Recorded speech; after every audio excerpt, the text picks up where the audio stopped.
Thomas, si je te dis que c'est peut-être la sélection la plus compliquée à faire depuis que tu es sélectionneur, c'est un peu ça l'idée ? Oui, c'est la sélection la plus compliquée. Non pas sur l'aspect qui mettre sur tel parcours, mais 4. Comme les 4 autres nations logées à la même enseigne, c'est pas beaucoup. Et c'est vrai que j'aurais aimé mettre plus de coureurs parce qu'il y a des coureurs qui sont sur la touche qui auraient mérité d'être dans l'équipe de France, mais il m'a fallu faire des choix en laissant l'affectif aussi de côté, des choix qui réfléchis durant des mois. Alors j'ai peut-être tort. En tout cas, j'ai peut-être raison, mais ça a été une longue réflexion qui m'a permis d'aboutir à cette sélection de 4. Et oui, ça a été un casse-tête. Et j'ai pris le temps et du recul au fur et à mesure que la saison se déroulait. On ne va pas rentrer dans la tête de Thomas Vauclair, mais qu'est-ce qui fait que finalement on tranche pour 1, 2, 3, 4 ? Alors comme je l'ai dit tout à l'heure lors du point presse, si je dévoile ces éléments, ça donne des indications sur ce que j'ai envie de mettre en place. Donc voilà, j'ai envie de dire que ce qui n'a pas joué, c'est l'état d'esprit, puisqu'il y a des coureurs qui ne sont pas dans les 4, dont je suis sûr à 100% de l'état d'esprit de l'équipe de France et du cœur qu'ils ont lorsqu'ils ont ce maillot. Je pense à Benoît Cosnefroy, je pense à Romain Grégoire dans les catégories de jeunes, je pense à Bruno Armirail, je pense à plein d'autres coureurs, quoi. Je peux vous citer Axel Laurence, je peux vous citer Brian Coquard, je peux vous citer Anthony Turgis. Il y a plein de coureurs qui ont déjà montré qui étaient des piliers de cette équipe de France. Et là, on est dans un cas particulier, 4 coureurs, il faut faire des choix. Et je dois les assumer, ça fait partie de ma fonction de faire des déçus, et j'en suis le premier désolé. Voilà. Qu'est-ce qui fait que les Jeux Olympiques, une sélection, c'est totalement différent que des mondiaux ou des championnats d'Europe ? Très simple, les Jeux Olympiques, c'est tous les 4 ans. Selon les parcours, ça ne s'adresse pas aux mêmes coureurs. Vous aurez noté qu'à Tokyo, c'était pour les grimpeurs, et là, le profil, alors à part Pogacar qui sait tout faire, ou d'autres, mais c'est vrai qu'on avait du David Gaudu, du Guillaume Martin à Tokyo, et Kenny Elissonde en grimpeur, puisqu'il y avait également Benoît Cosnefroy et Rémi Cavagna. Il y avait 5 coureurs, cette année c'est 4. Donc c'est tout simplement et tout aussi énorme que c'est à domicile les Jeux Olympiques, quoi. C'est aussi simple que ça, c'est ça qui fait toute la différence. C'est pas un championnat du monde, c'est pas une étape du tour supplémentaire, c'est pas un monument, c'est pas un championnat d'Europe, c'est les Jeux Olympiques, 273 km, 90 coureurs, 5 nations à 4 coureurs, 5 autres nations à 3 coureurs, ensuite 2 coureurs pour les 10 nations de la 10e à la 20e nation. Et voilà, c'est complètement différent. Thomas, on connaît dans le foot la chatte à Deschamps, on connaît dans le vélo la Baracca Vauclair, champion du monde, champion d'Europe, vous avez tout gagné sélectionneur, il manque que le titre olympique finalement. Je pense pas à ça. En tout cas, c'est pas moi qui pédale. Les titres de Julien, de Christophe, les titres du relais mixte, le titre du relais mixte, les médailles qu'ils ont pu avoir, que ce soit au championnat d'Europe ou au championnat du monde, ils ont été les chercher avec leur collectif, leur trip et leur état d'esprit. Donc il y a aussi eu des moments où ça n'a pas marché du tout, faut le dire, parce qu'on parle des médailles ou quoi, mais il y a eu à Glasgow, ça n'a pas marché, dans le Yorkshire en 2019, ça n'a pas marché, mais voilà, c'est le vélo, il faut accepter aussi que ça ne marche pas. Donc pour répondre à la question sur le côté, je dirais plus réussite que Baraka, oui, on ne serait pas contre un alignement des planètes le jour de la course en ligne pour amener un très beau résultat, en effet, parce que quand on voit la concurrence qu'il y a, il faut rester mesuré. Ouais, mais même si on connaît votre humilité, il y a quand même la patte Vauclair dans tout ça, quand on voit l'esprit d'équipe, de cohésion et la mentalité qui dégage de cette équipe de France.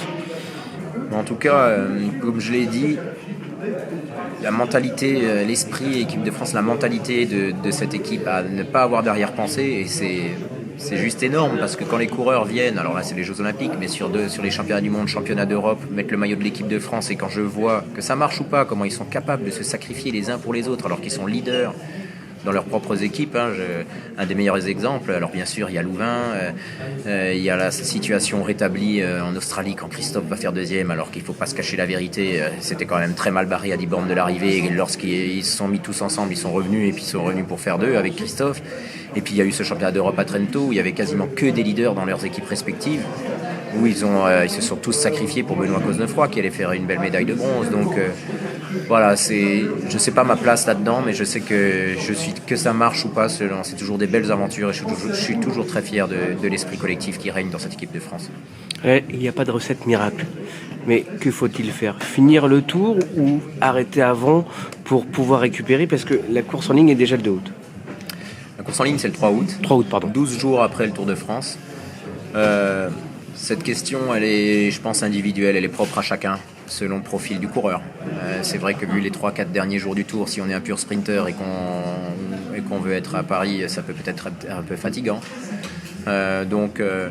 Moi je suis convaincu, ça dépend du début de saison qu'on a eu aussi, ça dépend de la manière dont on a couru le Tour, est-ce qu'on a fait tous les jours à fond, est-ce qu'il y a eu des jours où on s'est relevé. Donc on peut courir un Tour de France en faisant des journées où on tape moins dedans que d'autres et finir le Tour de France et être à 100% 12 jours après, c'est ma conviction. Et pour répondre à la question, je ne me vois pas demander à une équipe, je ne sais pas si les autres nations le feront, je ne me vois pas, ça serait complètement déplacé de ma part et un dépassement de fonction d'aller solliciter une équipe pour que son coureur quitte la route du Tour. J'ai confiance dans les entraîneurs des équipes et les staffs des équipes pour mettre les coureurs dans les meilleures dispositions pour être à 100% et je ne pense pas du tout que ce soit incompatible de finir le Tour et d'être à 100% 12 jours après.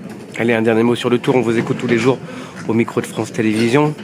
Il reste 2 petites semaines. Qu'est-ce qui va se passer selon vous? C'est déjà passé tellement de choses. C'est tellement beau depuis le début. Au niveau, ça a démarré pour nous Français sur les chapeaux de roue, un truc de fou. Romain a une consécration de sa carrière, victoire, maillot jaune. Le lendemain, Kevin Vauquelin. Ensuite, on a eu Binyam Girmay qui méritait, qui va en gagner 2. On a eu cette première étape de montagne où Pogacar a pris quelques secondes au sommet et qui finit avec 50 secondes en bas. Il y a eu Remco Evenepoel qui est 2 fois mieux qu'au Dauphiné, qui a gagné le contre-la-montre. Et puis on a eu ces chemins blancs avec la victoire d'Anthony Turgis, qui méritant de chez méritant, méritait 100 fois cette victoire. Et des attaques du classement général. Franchement, j'ai hâte d'être à la suite. J'ai peur qu'on soit un peu déçus en termes de déroulement parce qu'il s'est passé tellement de choses qu'ils ont mis la barre haute, les coureurs. Pogacar a-t-il gagné le Tour? Il est maillot jaune, mais ce qu'il faut retenir, c'est que si on nous avait dit, à nous tous qui suivons et aimons le vélo toute l'année, après la chute du Pays Basque, que les 4 se tiendraient en 1 minute après un contre-la-montre et une étape de montagne et l'étape des chemins blancs, je crois qu'on aurait peut-être eu du mal à y croire. Donc savourons d'avoir cette bataille à 4. Non, Pogacar n'a pas gagné le Tour quand on voit Jonas Vingegaard dans sa condition physique et Remco Evenepoel, et attention à l'expérience de Roglic. Allez, on va dire que c'est un de ces 4-là qui va gagner le Tour. Ouais, donc vous rejoignez l'avis de notre chroniqueur Andy Schleck qui voit Vingegaard en 3e semaine compliqué à battre. Vingegaard, je ne le connais pas assez. Son entraîneur, je ne sais même pas s'il pourrait répondre à cette question. Pour moi, c'est 2 choses l'une. Soit il progresse, soit il fait comme Pogacar l'année dernière, qui avait une préparation contrariée, qui a craqué au bout d'un moment. Donc je crois que c'est tout bon pour Vingegaard où il va coincer. Mais alors là, je suis personne pour pouvoir répondre à cette question. 3 victoires françaises depuis le début, de bon augure avant les Jeux Olympiques de Paris 2024 dans quelques jours maintenant.